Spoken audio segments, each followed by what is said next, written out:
The last text of these four is the Dzogchen, the biography of Vairocana.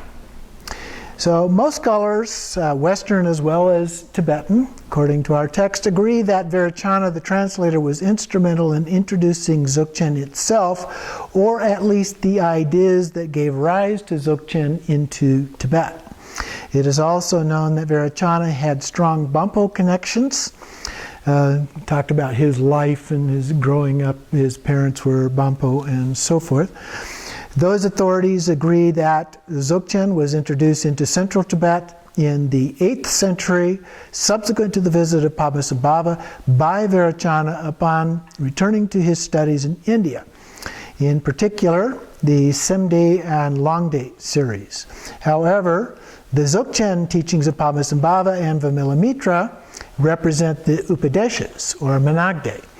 And so there's some conflict. They have two different sets of teachings here as a part of that, but there's also some conflict about whether or not or who actually introduced these teachings and the timing of those. Were they actually developed later on and then attributed retroactively to these people, for example? So, born into the Pagor, I guess that's how you'd say that, Pagor clan, which had strong Bampo connections, Vairocana was among the first 7 native-born Tibetans to receive ordination as Buddhist monks by Shantarkshita, the first abbot of Samye Monastery. And so remember when they first built Samye Monastery, and what they did, one of the first things after blessing the monastery was to ordain 7 individuals, Tibetans, as monks. So he was one of these. As a boy, Vairocana mastered the Sanskrit language, prepared for a career as a translator. It is said that he was personally initiated by Guru Padmasambhava and was among the 25 disciples. The account of his journey to India is found in some detail in his biography. According to this account, Vairocana was sent by King Trisongdetsen to India with a fellow student in order to procure texts to advance Buddhist teachings. It is said that the king knew of the Dzogchen teachings, although they were more or less unknown in Tibet at the time. So somehow the king had heard about these. This is maybe after Padmasambhava. Well, at this point in time would be after Padmasambhava had been there, because Padmasambhava was there to help finish the monastery itself. So he would have been there. So he could have heard about them from Padmasambhava. Because in previous life he had been, well, here it says, because he was in previous life been a monk who had practiced these teachings. So that's another possibility, okay? So Vairocana is said to have met some 24 masters, in particular Sri Simha, from whom he received the precepts for the Semde and Longde. Among texts, there were 5 texts belonging to the Dzogchen Semde, and so he lists those here. I will not attempt to pronounce the Tibetan transliterations here. According to Longchenpa, to these early translations were added 13 later translations, and together they comprised the 18 basic texts of the Dzogchen Semde series. So Vairocana did not have the opportunity to teach very much of what he learned in India because of the opposition at court, although he was able to meet secretly at night with the king and instruct him in the Dzogchen precepts. At the instigation of Queen Trepongta, he was falsely accused, expelled from court, and exiled to eastern Tibet. And we're talking about Vairocana here. Later, at the urging of Vimalamitra, he was recalled and allowed to return to central Tibet, where he resided at Samye Monastery and completed many translations. The text that we have here that we're referring to purports to be the history of the diffusion of the Dzogchen teachings. So beginning with the legend of Gerb Dorje, According to this account, in Udayana, a king had a son and a daughter. One day, a great bodhisattva, Vajrapani, transformed himself into the guise of a golden water bird. And then when the princess, who had now become a nun, was walking along the lake shore, she picked up the bird, which whereupon pecked at her breast. 9 months later, she gave birth to a miraculous child. Garab Dorje. Then the story is told of his master meeting with the scholar Manjushri Mitra. Manjushri Mitra was born in Western India of Brahmin parents. While still a boy, he was inspired by Manjushri and became a scholar. He became widely famed as a Pandita or Sanskrit scholar and came to reside at Nalanda at the time when Garab Dorje, still a young boy, was residing and teaching the Dakinis in the cremation ground of Shitivana, which was close to, in this story at least, close to Nalanda University. All accounts mention a prophecy coming from Manjushri advising Manjushri Mitra to seek out Garab Dorje, for this master would teach him a method whereby he could realize liberation within a single lifetime. Rumors had come to the university of a mysterious young boy teaching the doctrine of the primordial state beyond cause and effect. This outraged the scholars because the doctrine appeared to contradict the conventional Buddhist doctrine of karma and causality. From the perspective of the sutra system, the assembly of Buddhist scholars declared such teaching as false, heretical, and dangerous. Watch out, guys. So they decided to send a delegation consisting of Manjushri Mitra and 6 colleagues to confront this upstart, arrogant young boy and defeat him in debate, as was the method used in those days.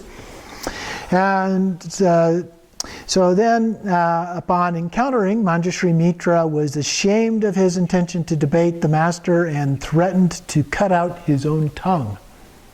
Garab Dorje dissuaded him, telling him his actions or meritorious deeds alone will not purify his obscurations, but that the teaching of the master would.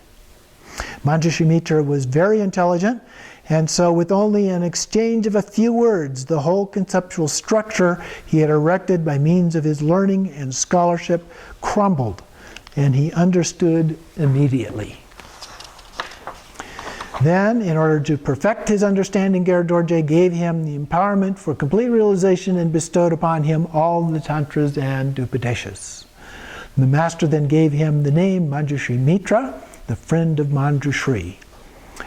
Garab Dorje told him that since he was a great scholar, he should write a book.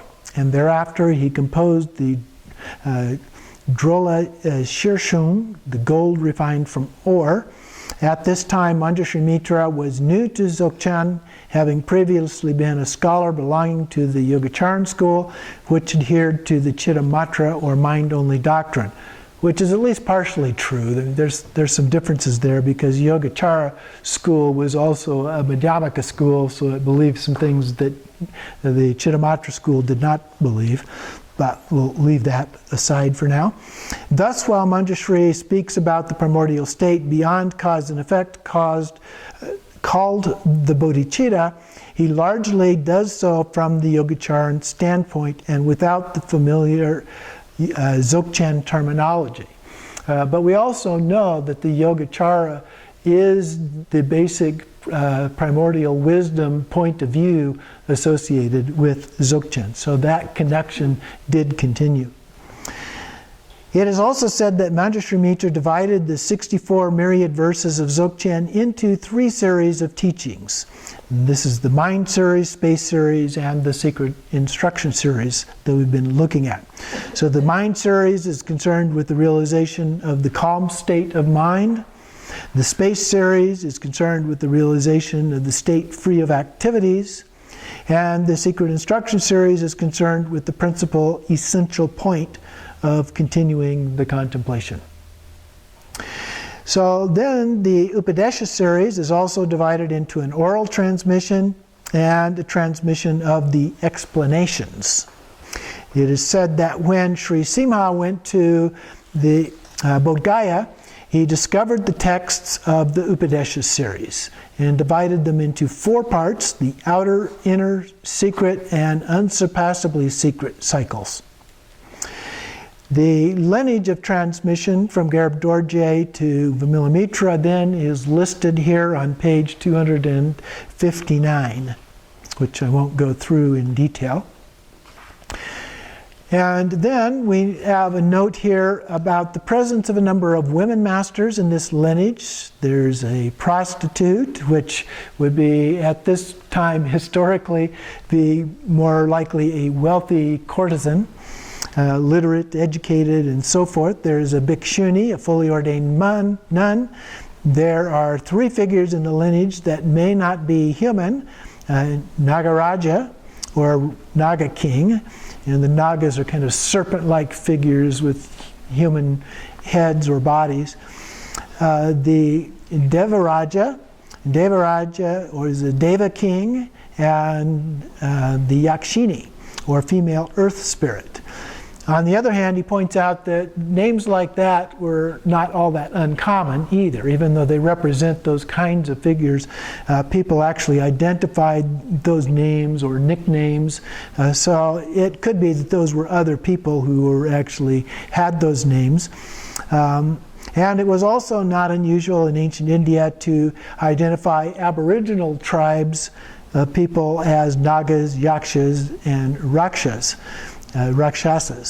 and so forth. So the members of the lineage vary from different sources. Obviously, there's a function of such lineage to establish the authenticity of the Dzogchen teachings, and so they will make them fit their particular point of view. But there's no attempt made to trace the Dzogchen teachings directly back to Shakyamuni, only to Garib Dorje.